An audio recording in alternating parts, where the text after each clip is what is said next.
Ladies and gentlemen, today is December 23rd, 2015, and this is the KNKL Show, episode 275, where we learn to be better artists. My name is Kienan Lafferty, and I would like to welcome you to whatever Wednesday, Tutorial Wednesday, whatever the case is.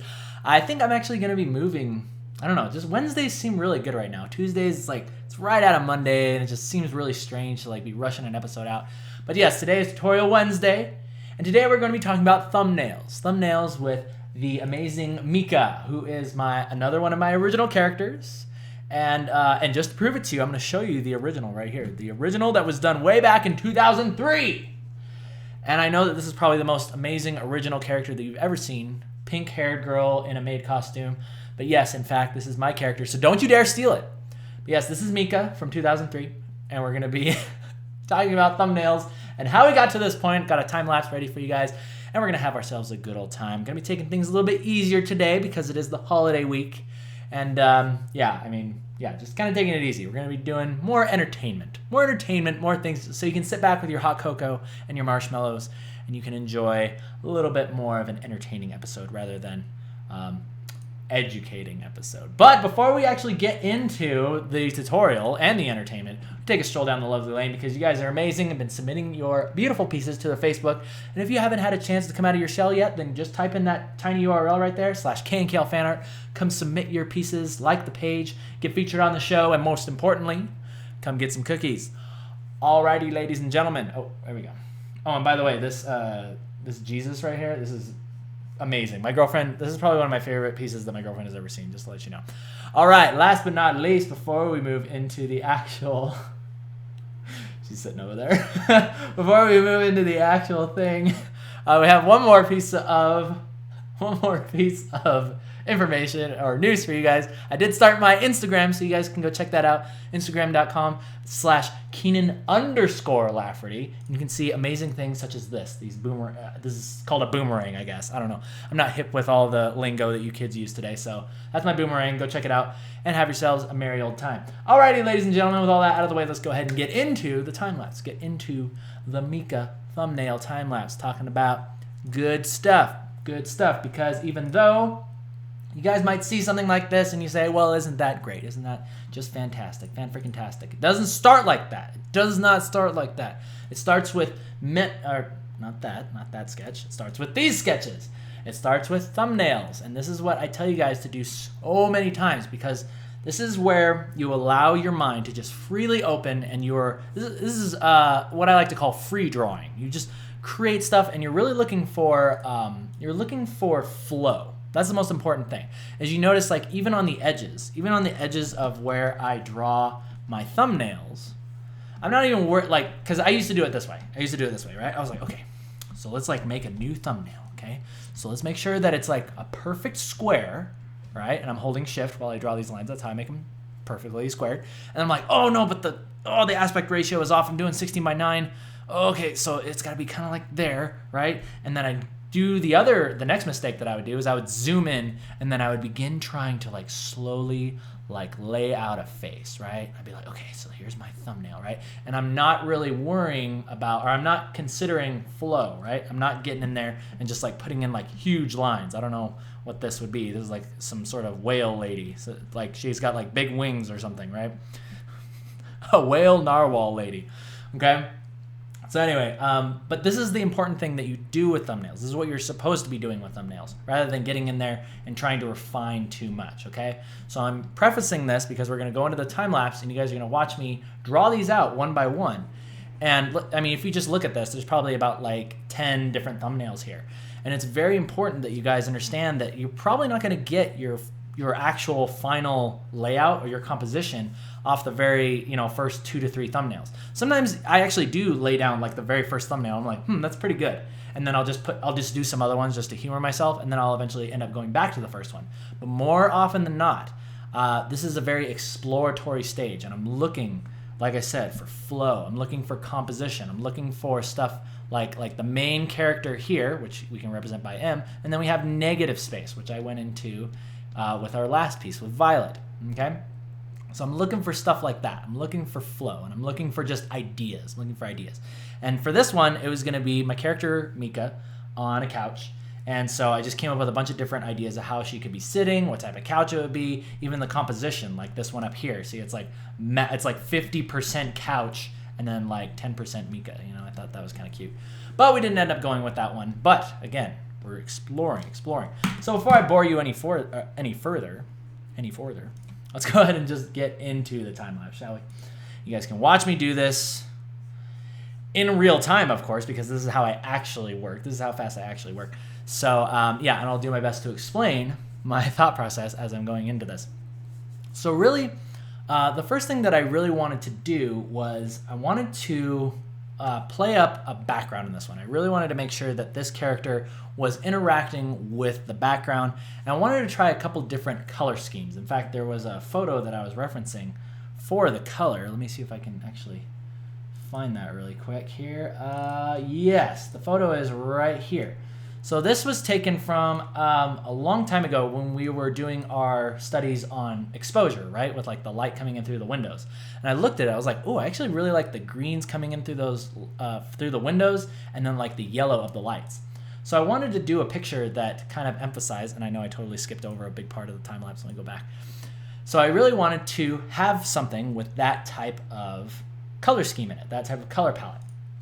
So I decided that, hey, well, let's go ahead and take this exact photo and let me just kind of like bend it to my will, right? So I'll just use this couch, and then I'll almost like recreate the picture as though my character was sitting right there, and then I'll just use the colors. In fact, I'm planning on, in a future episode, we're going to actually eyedrop those colors and put them into our scene, because this is a good way to study colors, a good way to really find out what's happening with, like, especially like in here, like look at this color and I want you to tell me what it is. It's like, okay, well, it's obviously like a wall, right? But it's like an off-white wall. But then you have like this reflected light from the sunlight coming in, bouncing off of the tree leaves and then radiating throughout the entire house. And so you have sort of like this greenish light in there. So what color does that turn it? And that's where we're going to be using the eyedrop tool. And we're going to be exploring that and kind of putting that into our piece and seeing what we can do with that. All right, but that's another time, or that's another tutorial for another time. Let's go ahead and continue with our good old time lapse. So that was my basic idea with doing this. I just saw that picture and I was like, hey, I really like those colors. I want to use that. I want to make a picture about that. And so I basically just completely just ripped off that background and I put it into my piece to suit my needs. And then, of course, I put in my own character. And probably the hardest thing that I was trying to figure out with this piece was, okay, how am I going to be, like, what angle are we going to be shooting from? Like, you can see this one up in the top left here. This one is a low camera angle, so we're, like, looking up at Mika. And then the next one over, we're, like, looking down. It's like a pan down shot. And I really wanted to do, specifically for this one, I did have the goal also of making it a square, like an Instagram-y looking photo, because we are going to not only eyedrop colors from the background or from that picture that I chose, but we're also going to be playing around with some photo filters toward the end of this piece, seeing if we can create a bit of a Crown Prince-esque looking picture. For those of you who don't know who Crown Prince is, you should go check him out because he's awesome. All right, so anyway, and for those of you who want to see more of Mika, by the way, if you want to see more of those pictures, I forgot to say, the link to my DeviantArt will also be down there if you want to see all the old pictures. I know they're not that great, but whatever. I'm on an old character kind of kick right now. We're just drawing all of my old characters again. Been having some good times with that, so I think we're going to keep rolling with that. Alrighty. So let's see here. So the next thing, so right here is a very important part of the time lapse because this is finally where I got the idea. So I was drawing, I think it was this one right here, where it was her on the couch, but she was still turned to the side. And her body was, even though the couch was in perspective and had a cool depth to the piece, I really wanted the character to have depth of its own, right? So I thought, hey, what if we just take Mika and we turn her body towards us, right? Let's turn her body towards us so that way her legs are coming towards us and basically we can capture more depth of the character that way. And that's what I start doing with this thumbnail. And I look at it, I'm like, I love it. I love it. So we're going to go forward with that. And then you can see me resizing it, kind of like bringing it more high res so that way it fills out the rest of the canvas here. And now we're going to begin my favorite part of the entire drawing process, and that is line sculpting. For those of you who know, that is how I do everything now. And I taught you guys a really cool way to line sculpt last week or a few weeks ago with Violet. And if you are curious about seeing that episode, then click this video, click the webcam video right here. That'll take you to where we did a little bit more line sculpting with Violet, and you guys can see a little bit more in-depth process on that, and you'll have yourselves a good time. Alrighty, but yeah, line sculpting is very fun because it's the time where I'm just going in and I'm erasing things away with my stylus, right? Using my stylus, using the eraser to erase things out, and then I'm drawing things back in, like really starting to bring my forms out, really starting to ask myself, okay, where are the actual edges of, for instance, right now I'm working with the leg. What is the exact shape that this leg is going to look like? How is it going to be posed? And, just really figuring out what my edges are and getting the piece to the next step so that way we can get ready to sketch lift. And that's another thing that we're going to be going into. But that's for another time. But I hope that you guys know, let's bring it right back to where we started. I hope that you guys understand from seeing this the value that thumbnails can really bring to your pieces. And I hope that it also helps you understand that, like, you don't start with this. Like, imagine if I just had my blank canvas and I started trying to, like, go in there and, like, draw this out. There's a lot of stuff that, like, I don't know yet. Like, I haven't, like, this piece has, like, a nice flow. It has a nice composition. But the reason why it has that is because I took the time to go in there and come up with all these little chicken scratches that gave me the idea, and it allows me to save a lot of time. Because say that I was working with this and then I had another idea for a way that I could have done it better, right? Then I would have wasted, I could have spent like hours on this, and then I realized, oh man, this composition isn't working, or this pose isn't working. It's really weird, right? That's the value of thumbnails. It allows you to save time, make your mistakes early with your compositions, make your mistakes with your flow or whatever. And it's not even mistakes, but just like get all of your ideas out really quick and then pick for yourself the cream of the crop. All right. So moving on with the line sculpting. Like I said, this is very, very fun. This is probably the most fun time, but now you're going to see me do something really interesting. So let's go back a little ways. So this right here, what I'm doing is we're probably going to be going into this next week or for the next tutorial. And that is going to be the importance of separating your character from the background. And you guys know me. I don't do a lot of backgrounds for my characters. They're always very, very simple. And even this one is still very... it's kind of like one of those painterly, kind of out of focus, complementary backgrounds rather than rendering everything in perfect detail and in perfect perspective. However, I did take the time to go in there and I separated the character from the background because those were all, like, that was all one layer before. So what I just did there was I duplicated the layer and then I basically cut out the character, and now the character and the background are two different things. So now what I'm going to begin doing is I'm going to go back and I'm going to lay out some perspective lines. And what this is going to allow me to do is I'm going to focus just on the background. So I lay in these perspective lines, right? And it's very simple. It's just a 1-point perspective. So you have your horizon line, right, which is the line going perfectly vertical or perfectly horizontal there. And then you have all of your perspective lines coming out from that, okay? And then basically you want... like for instance, we have the couch here. It's mostly just going to be the couch that is going to follow that line. And doing this, again, sets you up for a good foundation. It sets up a good foundation for your art. And you can see I'm painting directly behind the character. I'm painting this as though the character wasn't even there. However, I'm still keeping in mind the weight of the character, right? Keeping in mind the weight of, like, say, her arm on the pillow, right? Which is why you can see that there's that bend in the pillow right there. And I'm also drawing in like some other like pillows on the sofa there.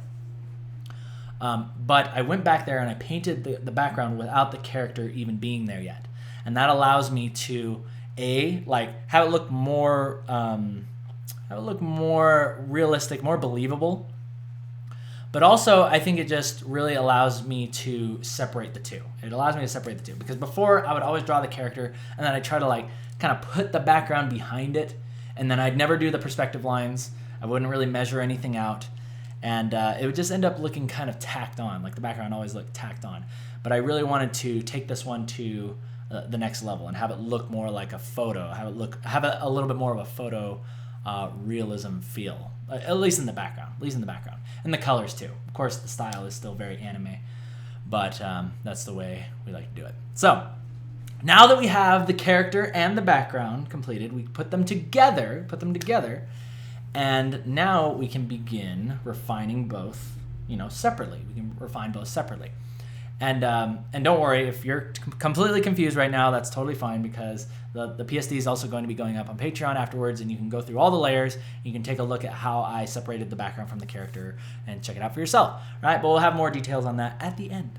And we will be approaching the end very soon. I know today's daily is just a little bit shorter, but it's because obviously we're all very busy this week with the holidays, the holiday ham, the freaking holiday ham that the Orphan of Cause swings around. For those of you who've been playing, those of you who caught that reference, playing Bloodborne, the old hunters, of course. We're all busy playing that game, I know. At least I know that I am. I'm crazy about that game. But I might be doing some fan art of that later, but we'll have to see. Right now we're going to focus on Mika. So yeah, this is just towards the end here. A little bit more bonus footage, because we are now moving into sort of like the value painting. This is where, so I do the line sculpting, and now I move into something that is called value sculpting, I guess, which is something new that I've begun doing, because before, with my old technique, I wasn't able to do this. I wasn't able to paint with grays because it totally messed up the line work and everything, because I like to make my lines and then put the color behind it and then allow sort of like that cartoon animation cell effect to take effect. But yeah, as of late, I figured out a way to sketch lift everything, but we'll also go into that, and there have been previous episodes on that as well. So we'll be getting into that in the next couple weeks. And with that, ladies and gentlemen, that is going to end the time lapse. So let's go ahead and just review everything we've learned today, or review everything we have witnessed today, and then we're going to end today's show. All right, so we started out with all these thumbnails, right? Oh yeah, let me zoom out. Okay, started with all these glorious thumbnails, figured out which one we wanted, which was this one, which we brought up, we sized it up and everything, and then I went through and I separated the character from the background. And also, I brought in my perspective lines. Which is very important. And a 1 point perspective is more than enough to suit our taste in this one. But you see how I've drawn in the couch, and then specifically right here, where the couch is like going up, you see how it's still following this line? It's following that line. And similarly, it's kind of hard to tell here, but like the cushions going back. Let me go ahead and use a different color. The cushions going back here, you can see those are all following this line. It's like right on our horizon line, which makes it look really cool, right? Having a low horizon line is automatically going to make all of your pieces look way cooler, right? It's gonna make your characters look epic. It's gonna make it look like you're looking up at them, looking up to them. They are the hero of the piece, and it makes them look awesome. So anyway, just a couple places where I actually used the perspective line. Oh, also right here, look. So the edge of the couch that's going this way, I know it's still really messy, you can barely tell, but needless to say, just those few things being in there makes it look really, really nice. So let's go ahead and move on to the final piece where we are now. So you can see now we are refining the character, and then our background is in place. And yeah, we've got ourselves a good start. That's what you call a good start. And we are ready to continue with the rest of our value studies. And then next week we'll move into, yeah, I think we'll just do the sketch lift, and we'll just get started with the next part of the piece. So I hope that helps you guys out. I hope that entertains you guys. I hope you guys are having a great holiday season. With all that out of the way, we're going to go ahead and end today's show. Thank you guys for joining me on YouTube. Thumbs up if you like, thumbs down if you don't. My name is Kienan Lafferty. Before we get going, oh yeah, I do, the most important part, I forgot to say that if you want to take a look at this PSD for yourself, then just go ahead and click on it right there. That'll take you over to the Patreon. You can go ahead and you can look through all these layers of mystery. So you can see the actual process that I went through with creating Mika, as well as the background and all that stuff, the perspective lines. Take a look at all that stuff for yourself. And last but not least, before we go, I do have to say thank you to my sponsors. Thank you to these amazing people, Laura Bashir, David Cariello, and Nonplussed. Thank you to these people making my holiday season very jolly. Thank you to these people for keeping the lights on at night and helping to support the show. which you can also do on Patreon if you want to check it out for yourself. Alrighty, guys, so we are going to go ahead and end. I'll see you guys. Oh, yeah, last but not least, I am going to be taking next week off because I need to be able to recover from Christmas. So I will be seeing you guys. I guess that makes it, let's see here. I will see you guys on the 5th. I will see you guys on the 5th of January. So I won't be seeing you until the new year. But rest assured, when we get back, we're going to be having ourselves a good time. So until then, you guys take care, and I'll see you soon.